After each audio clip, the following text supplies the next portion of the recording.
كلا.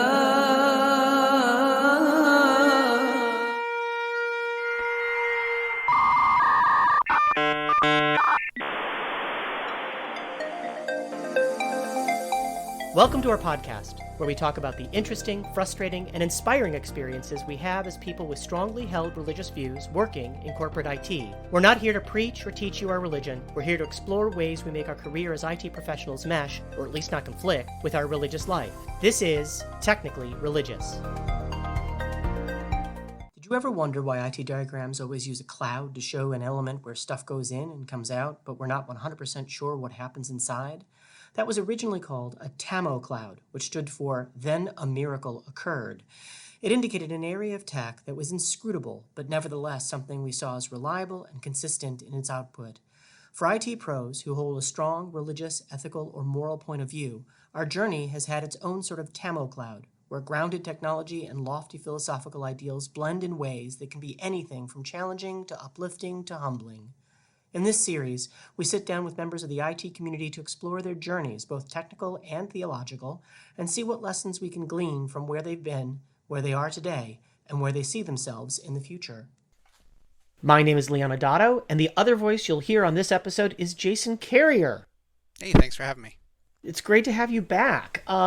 So as is our wont here on Technically Religious, we want to start with some shameless self-promotion. Jason, tell us a little bit about yourself, where people can find you on the interwebs, what you're working on, all that good stuff.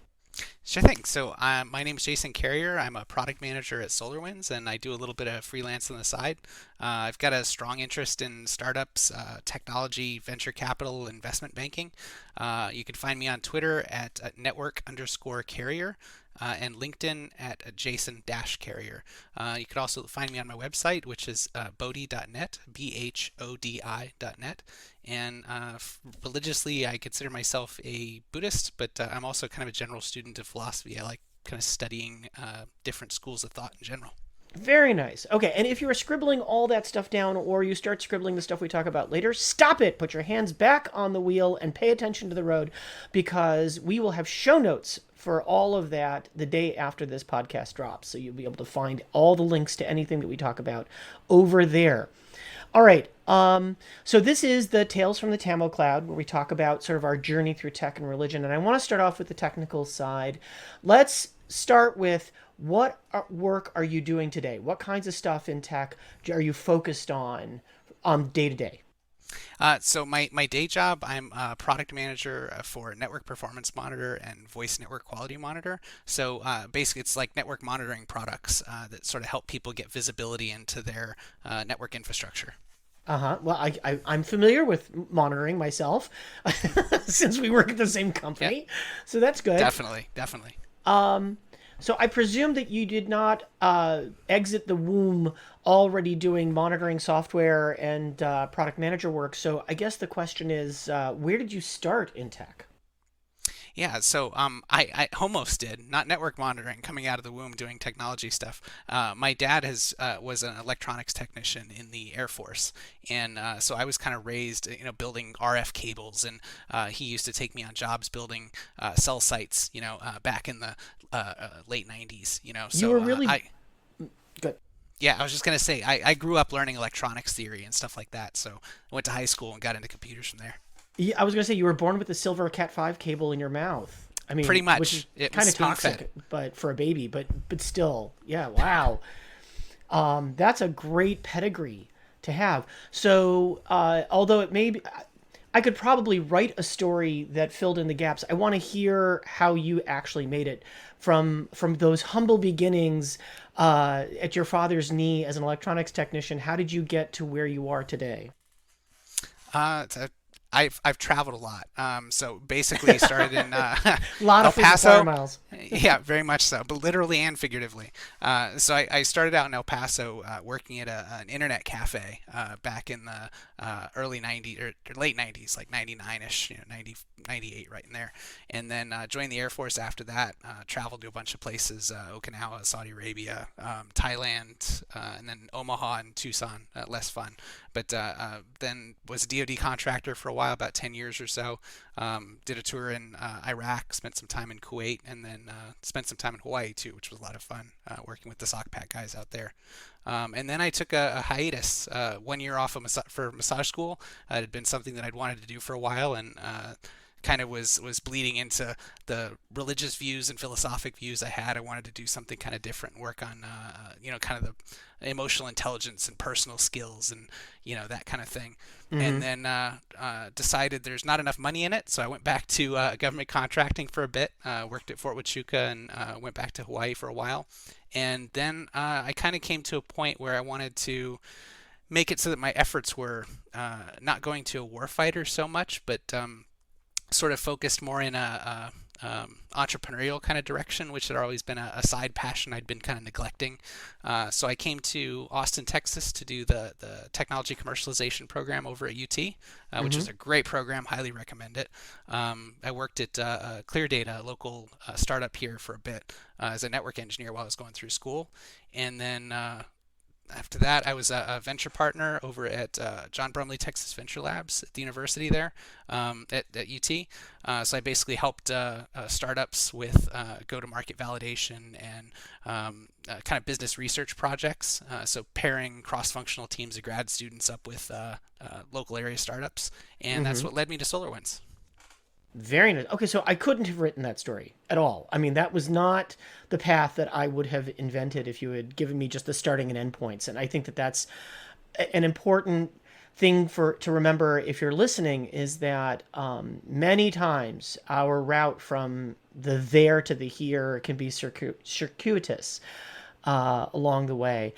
I want to talk for a minute. You said something really interesting about that the work you were doing in the Air Force wasn't necessarily the work or the support you wanted to be providing in the world. And I think that's another important recognition, is that sometimes the modalities or the things that we do at one point in our life are incredibly valuable and they help us get to where we are today. And yet we couldn't go back to them. We couldn't do them now because they wouldn't serve us the way that they served us at the time. And not thumbing our nose at our past or trying to wave it away or anything, but just to say, yeah, that worked for me then, but it doesn't work for me now. And I recognize that I changed, right? I mean, it seems like there's some of that in there. Oh, absolutely. I have nothing but respect for everyone in the armed forces, the Department of Defense. The experiences I had there were definitely transformative as I was growing up. I got a lot of my discipline, grit, hard work, ethos kind of thing comes from that military background. I couldn't, plus with my dad, being a retired Air Force guy, it's had lifelong impacts for me. It's just the kind of the future facing direction. I'm looking at more like the outcome, and I'm trying to live a life that's kind of more in alignment with the philosophy that I've arrived at. It's been a lifelong evolution. Yeah. Right. And that's a perfect segue to the second part of the episode, which is the religious side. So I will qualify this by saying that labels are frequently very difficult for people to settle on. They're imprecise no matter how many words you throw into it. When I ask people, what are you? They usually start with some form of, well, I'm kind of this and I'm a little bit of that. There's always a qualifier in there. Despite that fact, if you were, going to define yourself religiously, what would you call yourself? And that's why I use the phrase self-styled Buddhist, because if you say Buddhist, it sort of in my mind, it sort of denotes that there's a group that you're a part of, and I've never really been a joiner when it comes to that kind of stuff. I've always kind of more dabbled and kind of pulled from it and ingrained it, what's going to work for me kind of way. Right. Synthesized it to fit in with your lifestyle and your values and your general worldview. No, I can absolutely see Exactly. that. And again, I find lots of people do that, whether or not that synthesis is more easily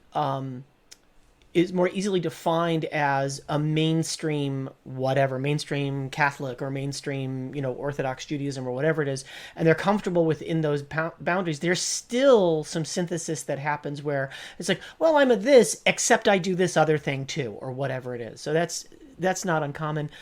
So that's where you are today. And I want to, because it is self-styled, is there anything that you would use as touch points for somebody who's saying, okay, so I know a little bit about Buddhism, but what does he mean by self-style? Like, what are some of the aspects of that I would notice?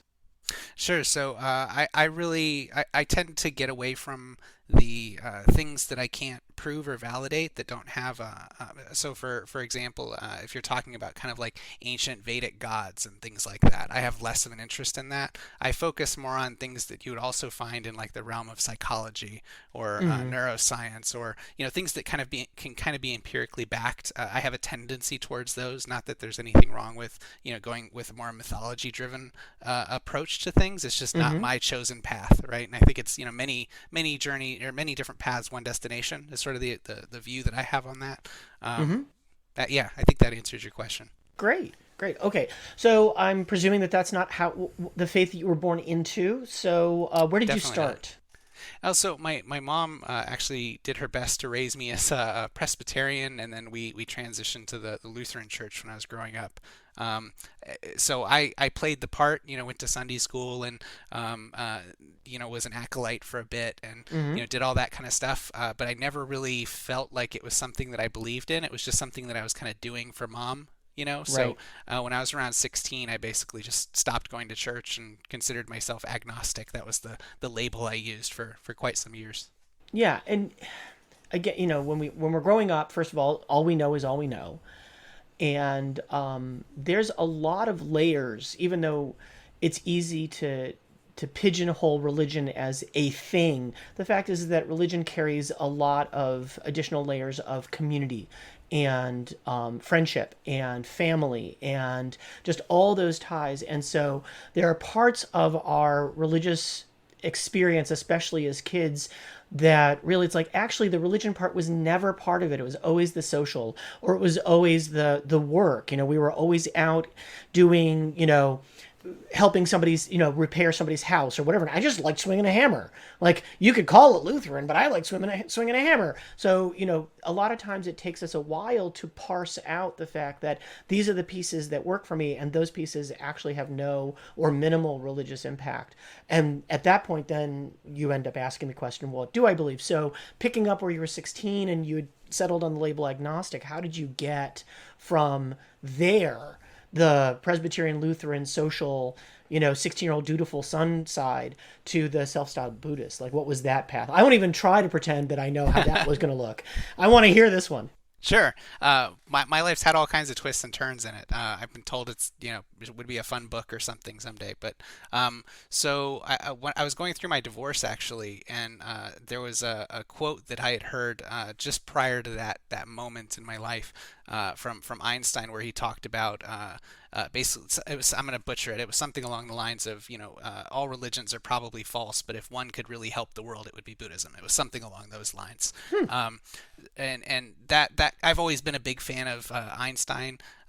So that kind of had a little bit of an impact. It was tickling in the back of my mind, and then I came across a book as I was going through my divorce called "Storms Can't Hurt the Sky." The Mm-hmm. byline was a Buddhist path through divorce, and so I read that, and it was the most resonant description of a worldview I'd ever heard before. Some of the words that I heard just really had a big impact on me, and so I started drilling into.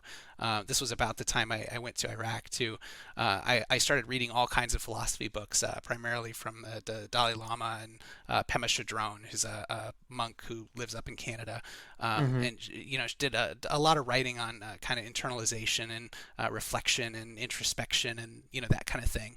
And it was around that time I just kind of started describing myself as a Buddhist instead of an agnostic. Yeah.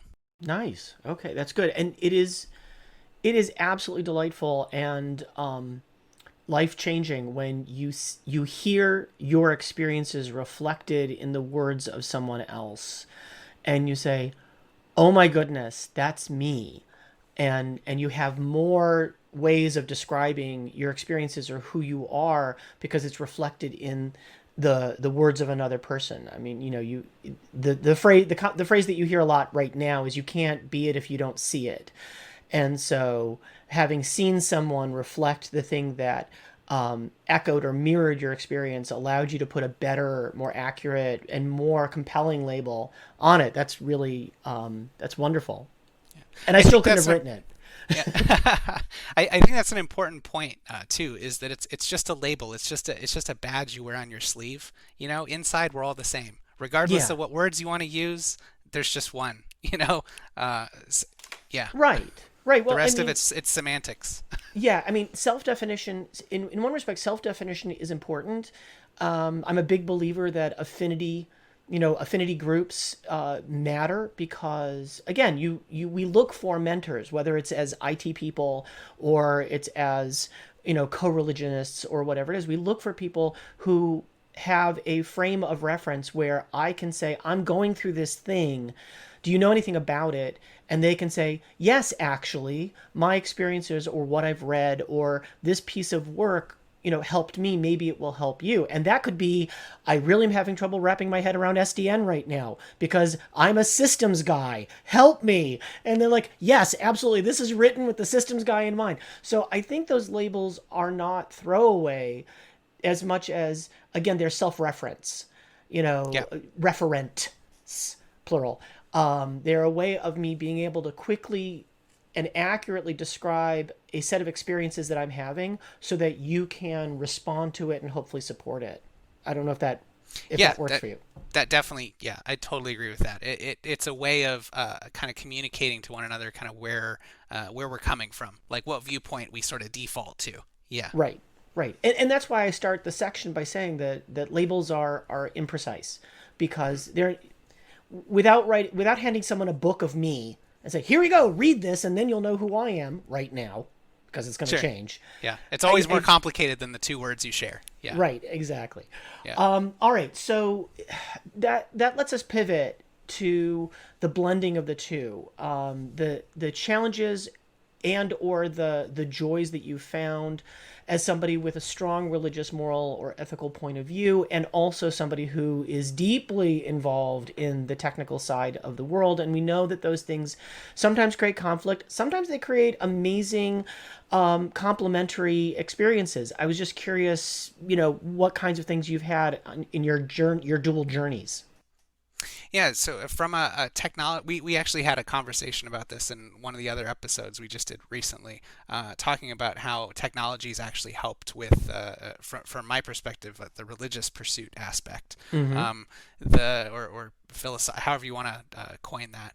Um, Mm-hmm. the other piece though is coming from a DoD, defense warfighter kind of background, and then really delving into, for all intents and purposes, pacifist religion. I don't really consider myself a true pacifist if we're doing labels, but Mm-hmm. it's definitely a very pacifist type religion.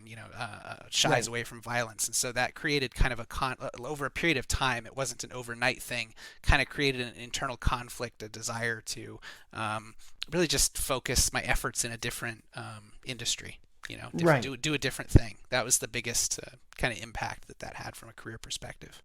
Nice. And yeah, that we talked about it earlier, that need to pivot away from one thing to move on to another because of your growth, because in one respect, the thing that you were doing before was working until it didn't.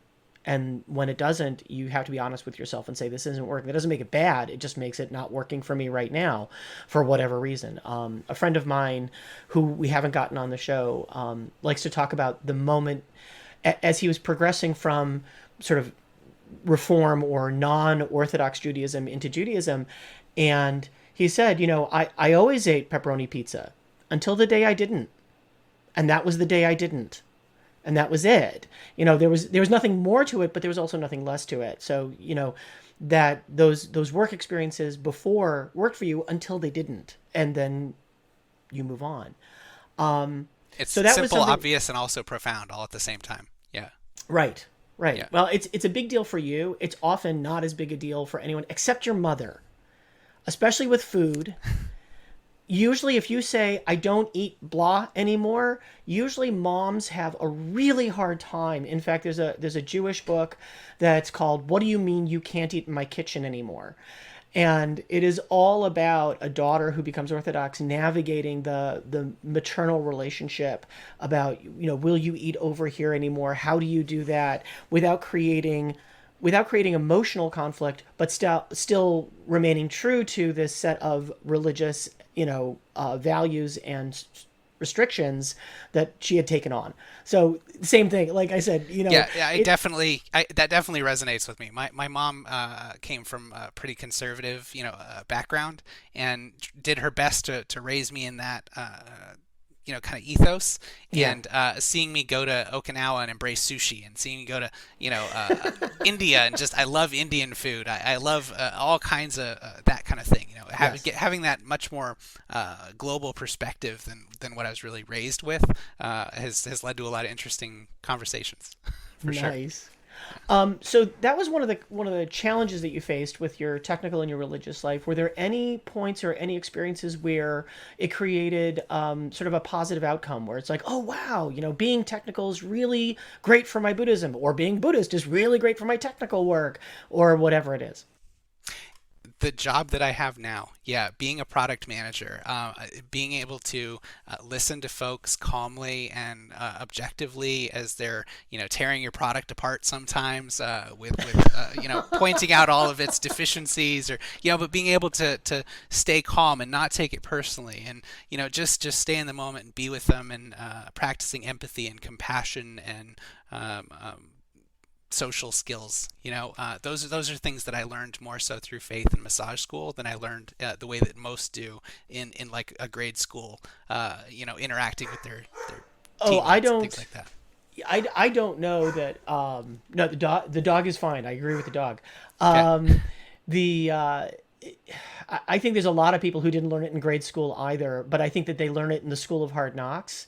And so being able to pick that up and embrace it as part of your faith journey is fantastic. I'm definitely a fan of that. This has been an amazing conversation. I loved hearing the story of your journeys. Any final thoughts? Lightning round. Anything else that you want to share with the listeners? I had to really think about this one to just pick one.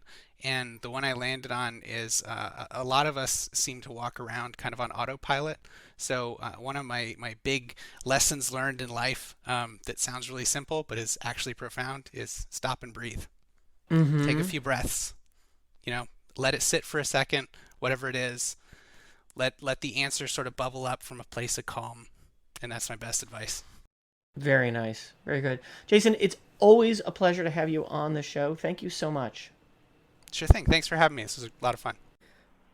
Thanks for making time for us this week. To hear more of Technically Religious, visit our website, technicallyreligious.com, where you can find our other episodes, leave us ideas for future discussions, and connect us on social media.